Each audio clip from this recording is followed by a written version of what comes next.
Tá todo mundo entrando nesta nova onda do Bitcoin e neste vídeo eu vou mostrar para você por que eu não invisto no Bitcoin, não recomendo que você invista em Bitcoin se você pensa na sua aposentadoria no longo prazo, certo? Para a sua família. Então se você se interessa por montar uma carteira de aposentadoria global e não apenas ficar correndo atrás da primeira dica, meu nome é Otávio Paranhos e nesse canal eu falo como que você monta uma carteira de aposentadoria global investido no Brasil e no exterior, especialmente em renda variável. Então me segue no Instagram, é otavio.paranhos. Todos os dias eu respondo várias perguntas por lá e depois inscreve o seu e-mail no link que tem embaixo desse vídeo para você receber todas as novidades deste canal. Então vamos direto para o conteúdo, né? O que eu vou falar nesse vídeo? Eu vou explicar basicamente o que está acontecendo em termos aí de tendência do Bitcoin, por que não há base para você investir em Bitcoin, certo? Pensando num retorno, uma segurança de longo prazo. São coisas muito diferentes. A especulação que está acontecendo no mercado neste momento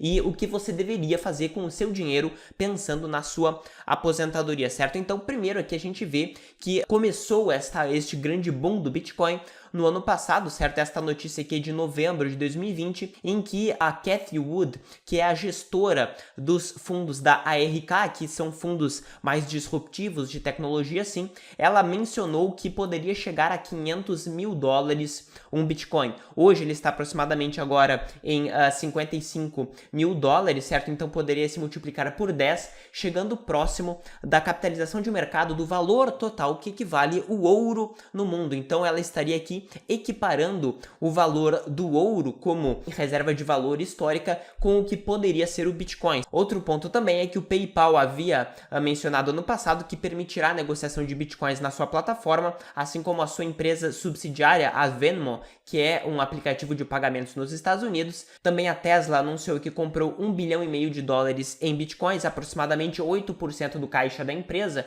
Então não é algo assim desprezível, considerando que é a sexta empresa mais valiosa nos Estados Unidos. Outra notícia da Forbes também, o JP Morgan falou que o total de arrecadação que pode ser destinada por parte de fundos de investimento para o Bitcoin é de $600 bilhões. Para você ter uma noção do que está acontecendo agora, esta daqui é a capitalização de mercado do Bitcoin e o preço do Bitcoin, certo? Então, a gente vê que hoje o preço está aproximadamente agora em $51 mil um Bitcoin e o total dos Bitcoins no mercado valem aproximadamente $1 trilhão.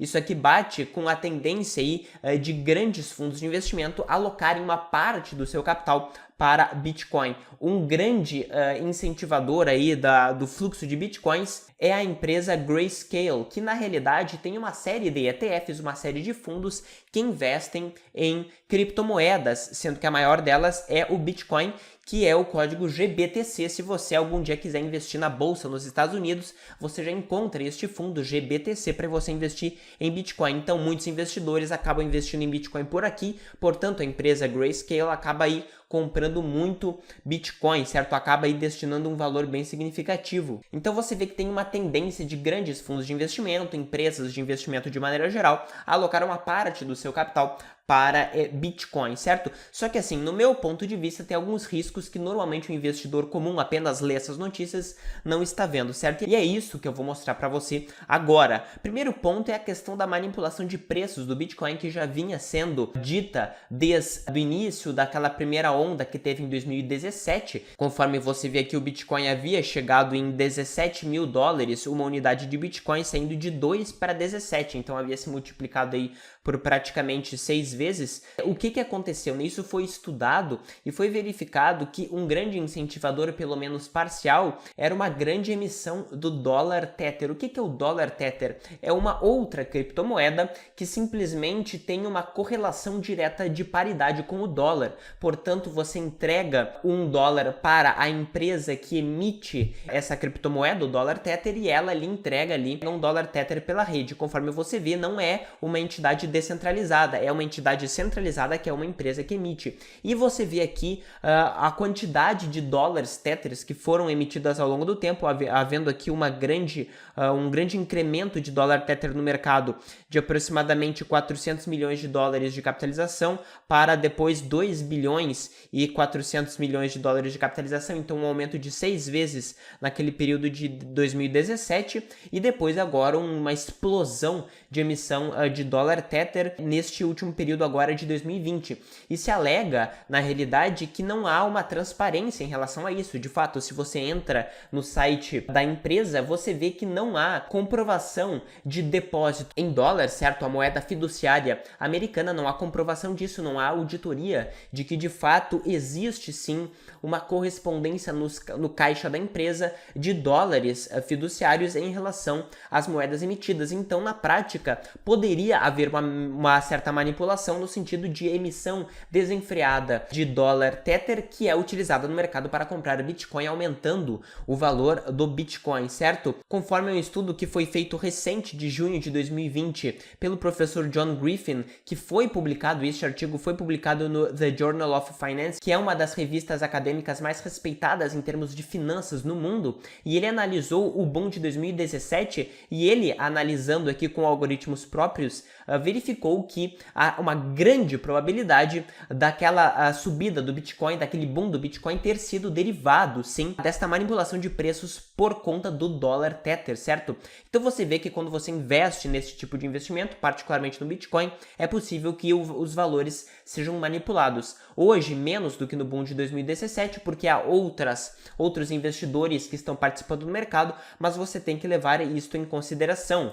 Outro estudo que foi feito pelo Research Affiliates, que é uma outra grande empresa de investimento, analisaram os períodos em que havia aumento e expansão da base monetária de dólar Tether em relação ao preço do Bitcoin e, de fato, sempre batem os períodos, certo? Então você tem que levar isso em consideração. Além disso, considerando esta possibilidade de manipulação de preços, é possível, sim, os mercados, uma hora ou outra, serem muito mais regulamentados pelas autoridades centrais, pelos bancos centrais e pelos países, pelos governos de maneira geral. A Christine Lagarde, que é a presidente do Banco Central Europeu, já disse, já afirmou que defende uma maior regulamentação do Bitcoin, tá? Então pode haver restrições para negociação, até eventualmente proibição em alguns tipos de negociações.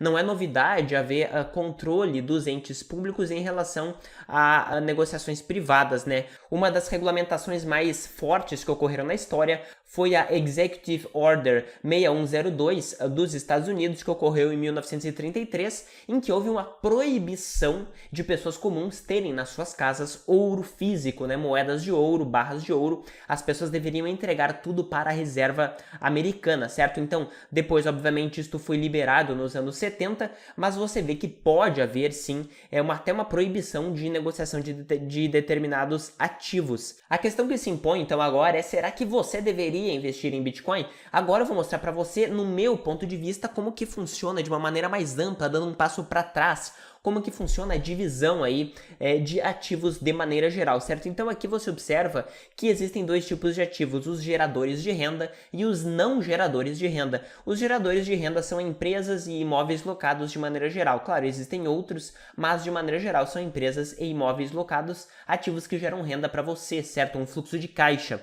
Ativos não geradores de renda são basicamente commodities, moedas e colecionáveis. Commodities, o que são? São basicamente bens que são úteis para a indústria, para fazer bens e serviços posteriormente, certo? E que são homogêneos de maneira geral no mundo. Então, uma empresa brasileira pode produzir minério de ferro e uma empresa chinesa também. Isso é uma commodity. Moeda é algo que serve como reserva de valor, é algo que serve como uma medida, uma unidade de medida para você ter uma noção se algo é mais caro ou mais barato do que alguma outra coisa, e também serve como moeda de troca. As pessoas acham, em geral, quando pensam em moedas digitais, moedas virtuais, que o Bitcoin se encontra aqui. Eu já vou explicar para você por que no meu ponto de vista o Bitcoin não tem as características de uma moeda no sentido clássico, certo? E por que no meu ponto de vista o Bitcoin é muito mais parecido com a última categoria, que é a dos colecionáveis, que são ativos meramente especulativos, explicando para você qual é a diferença. Explicando agora algo que é fundamental, que é uma diferenciação que eu tirei do professor Aswath Damodaran, que é o maior professor de valuation e análise de ativos do mundo,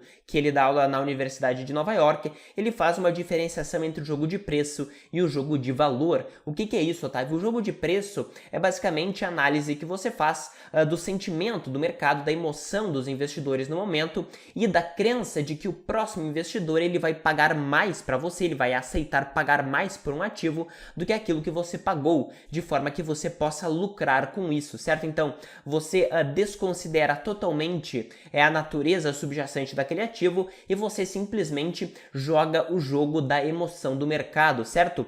A maioria dos investidores, eu arriscaria dizer, que está no mercado para isso, certo? Acreditando que vai vender um ativo que compra para um próximo investidor no futuro a um preço maior, lucrando com isso. Outro jogo totalmente diferente é o jogo de valor.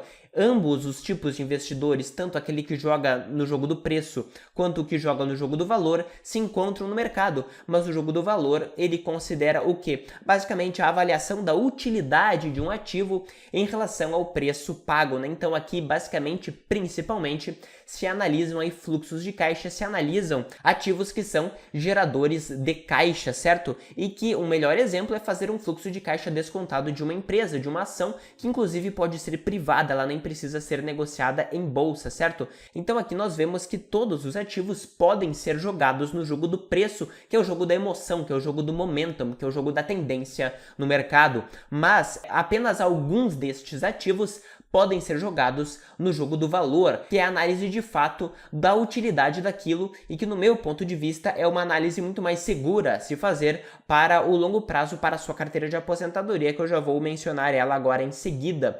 Empresas podem ser jogadas no jogo do preço ou no jogo do valor, imóveis locados também. Agora, na parte dos ativos não geradores de renda, commodities podem ser parcialmente jogadas também no jogo do valor, porque conforme a demanda de uma indústria, conforme aí a tendência demográfica de um país, pode ser demandada uma maior quantidade de uma commodity, como minério de ferro, como soja, como açúcar, etc., de forma que há aí uma utilidade subjacente que teria como se definir quanto que uma commodity deveria valer em termos de preço de mercado, mas obviamente também no curto prazo tem um jogo de preço bem maior. Agora, moedas e colecionáveis basicamente não tem jogo de valor, porque não existe um valor utilidade subjacente, por exemplo, para um colecionável em relação a um quadro, uma pintura de um pintor famoso. Não existe algo muito objetivo que diga, em termos de avaliação de bens e serviços, quanto que aquilo deveria valer.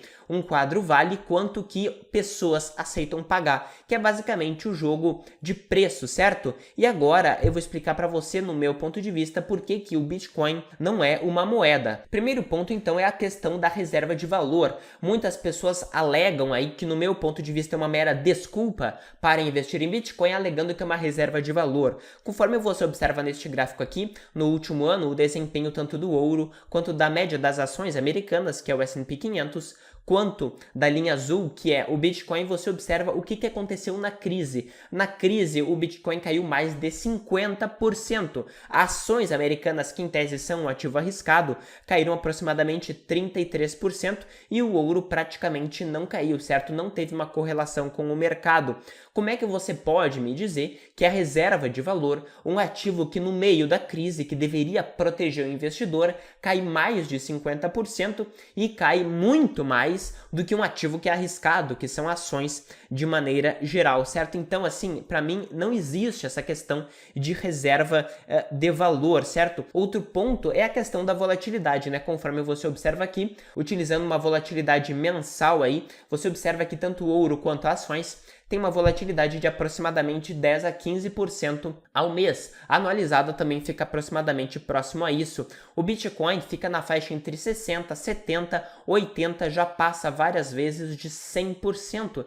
Então, é um tipo de ativo que é de 5, 6 ou até 7 vezes mais volátil do que ações e também do que o ouro, certo? Então você vê que o Bitcoin ele é um ativo extremamente volátil. Não é nada raro que o Bitcoin ele suba ou ele caia mais de 10% em um único dia. Muitas pessoas falam, ah não, mas eu vou me proteger da inflação, vou me proteger aí da impressão de dinheiro do Banco Central americano, do Fed americano, das políticas públicas americanas de liquidez, de dar dinheiro para todo mundo, haverá uma grande inflação nos Estados Unidos e o Bitcoin é uma moeda para eu me proteger, por isso que ele é uma reserva de valor neste ponto. No meu ponto de vista, isso daí é claramente uma desculpa gigantesca, porque quando a gente considera a inflação nos Estados Unidos, um período que houve uma inflação em tese aí até descontrolada, certo? Que ocorreu crise do petróleo nos anos 70, a inflação americana chegava aí entre 10 e 15% ao ano. Lembrando para você que uma inflação deste nível chegou no Brasil em 2015, há meros aqui 6 anos atrás, então é uma coisa que você tem plena consciência do que é. Não é nada descontrolado. Se houvesse um aumento de inflação nos Estados Unidos, seria no máximo nesta ordem, certo? O Banco Central americano, ele tem plena consciência de tudo que está acontecendo e não permitiria hiperinflação, como muitos alegam por aí, certo? E é um pouco curioso as pessoas terem medo de inflação nos Estados Unidos, considerando que elas preferem investir em um ativo que varia 10% em apenas um único dia, tendo medo de uma moeda que pode se desvalorizar em 10% em um ano. É muita desculpa que, no meu ponto de vista, as pessoas utilizam, querendo apenas entrar no jogo de preço. E não tem problema você fazer isso, conforme eu já vou mostrar. Mas as pessoas têm que ser honestas, certo? Elas não podem alegar que a reserva de valor, um ativo que varia diariamente nesta magnitude, certo? Outro ponto é a questão da unidade de medida. Para o Bitcoin ser uma moeda, ele precisaria valer como uma unidade de medida. O que é isso, Otávio? É basicamente você utilizar o Bitcoin para você informar uma outra pessoa de uma diferença de magnitude. Então, se eu disser para você que um carro vale 0,1 Bitcoin e um outro carro vale 0,15, você não saberia me dizer se um está muito caro ou se o outro está muito barato. O Bitcoin ele é tão volátil que não serve como uma unidade de medida. Você só teria uma noção se o que eu estou dizendo que um carro vale 0,1 Bitcoin está caro ou barato, se você mentalmente tentar se lembrar aí quanto é que vale em termos de dólares ou em termos de reais, para você ter uma noção de quanto que um carro deveria valer no mercado padrão de maneira geral, certo? Porque um ativo que varia 100% no mês, você já perde totalmente esta questão da unidade de medida. E outro ponto é a questão da ferramenta de troca. O Bitcoin ele deve servir para fazer trocas de uma maneira muito difundida e ampla no mercado. Isto ainda não é verdade, certo? Isso ainda não acontece de uma maneira extremamente ampla. Apesar do PayPal começar a aceitar Bitcoin dentro aí do seu sistema de pagamentos, é muito mais comum e hoje o custo já é praticamente zero para você fazer transações entre pessoas comuns. O Pix, que veio no Brasil, ele já praticamente torna nulo o custo de transações bancárias, certo? Que, no meu ponto de vista, já é extremamente eficiente e é um tipo de pagamento que já funciona 24 horas por dia a todo momento. Então, assim, se você negocia Bitcoin, você já sabe que existe spread de negociação e que você paga, e existe um custo de fato em você negociar Bitcoins. Não é tão comum assim a ponto de ser considerado uma moeda de troca, certo? E o último ponto, então, que eu acho que o Bitcoin se enquadra, ele é muito mais parecido com um ativo meramente especulativo. Ele é muito mais parecido com um colecionável de maneira geral. Nessa categoria poderia entrar o ouro, né, que ele, apesar de ser usado também como commodity para a produção de alguns bens, ele é muito mais utilizado como colecionável e como aí ativo financeiro puramente, certo? Um ativo financeiro puramente especulativo. E não tem problema nenhum ser isso, né? Mas as pessoas não podem confundir a origem da coisa. Então, qual seria a posição do Bitcoin em uma carteira? Quando a gente pensa em termos de carteira, portfólio portfólio de investimento, você tem que pensar principalmente na parte de correlação. A correlação é a variação que um ativo tem em relação a um outro ativo. Aqui você observa neste gráfico que o Bitcoin ele praticamente não tem correlação com o mercado, com as ações de maneira geral. O ouro também praticamente não tem correlação com o mercado. Então, de uma forma ou de outra, em termos de correlação, poderia sim ser positivo em uma carteira ter Bitcoin, certo? O problema é que existem vários outros ativos que também não têm correlação com o mercado. Por exemplo, o investimento em quadros, em pinturas artísticas também não tem correlação com ações de maneira geral. Inúmeras categorias de ativos não têm correlação com o mercado. Não é investindo em um ativo que é muito mais volátil, 6 vezes mais volátil do que a média das ações, que você reduziria o risco da sua carteira. Outro ponto que as pessoas alegam é que, não, mas se o ouro pode fazer parte de uma carteira, por que não o Bitcoin? O ouro ele também serve como reserva de valor. Neste canal eu já fiz um vídeo que você pode observar aqui com um link na descrição, porque no meu ponto de vista também não faz sentido investir em ouro. Muitas pessoas pensam que é para se proteger, mas quando a gente deflaciona e corrige o preço do ouro ao longo das décadas pela inflação, você observa que já existiram períodos de mais de 20 até 30 anos em que o ouro ele não foi corrigido pela inflação e teve uma perda do poder de compra de até 75%. Então o ouro também não é um bom argumento para você preservar o seu valor. O Bitcoin, que tem um histórico aí de menos de 10 anos de fato difundido no mercado, não tem dado nenhum, absolutamente nenhum, para dizer que ele protege da inflação no longo prazo, porque o Bitcoin já caiu praticamente 80% ali na queda que houve em 2018, não tem absolutamente nada que impeça que também não aconteça isso novamente, perdendo de longe para uma inflação do dólar que fica por volta de 2% ao ano de maneira geral, certo? Para que serve o Bitcoin? No meu ponto de vista, dando novamente um passo para trás, uma pessoa ela deve ter no mínimo uma divisão de 2 carteiras do seu patrimônio de maneira geral. Primeiro a parte da reserva de emergência, certo? Que deve estar numa moeda, de fato moeda, então fiduciária, real ou dólar, dependendo do seu gasto. Se for em dólar nos Estados Unidos seria em dólares, e deve ser também uma reserva líquida. E também deve ter um investimento para aposentadoria se a pessoa já não for aposentada. E para isso, o investimento para aposentadoria deveria ser somente com ativos com expectativa de retorno positiva, ou seja, acima da inflação, com comprovação estatística.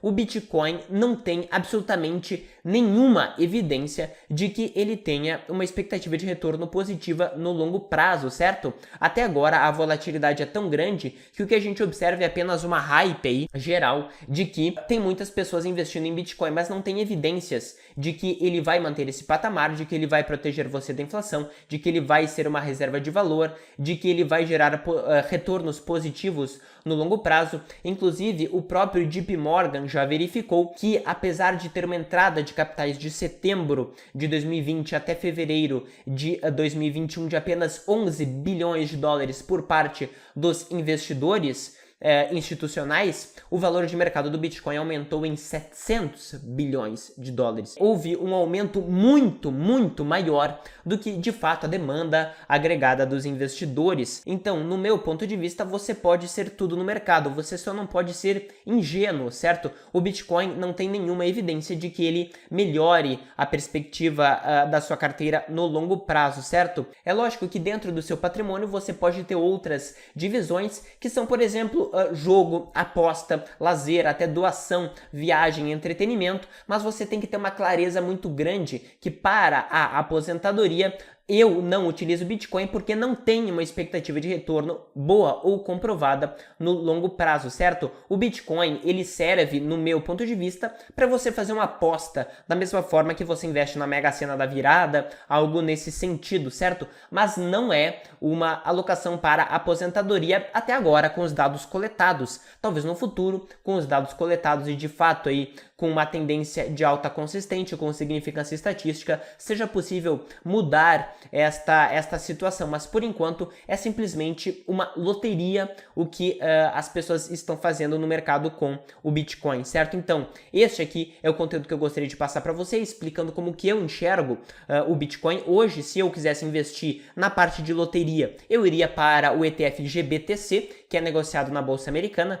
Se você investe na Bolsa Americana, você tem acesso a ele, certo? Para a aposentadoria, não tem nenhuma evidência que ele tem expectativa de retorno positiva, portanto, não faz sentido numa carteira para aposentadoria. Pode fazer para lazer, para jogo, mas não para aposentadoria. Então, se você gostou deste conteúdo, coloca aqui nos comentários se você investe, se você não investe em Bitcoin, dá um like no vídeo e se inscreve no canal e ativa as notificações para você não perder nada que eu coloco aqui. Valeu!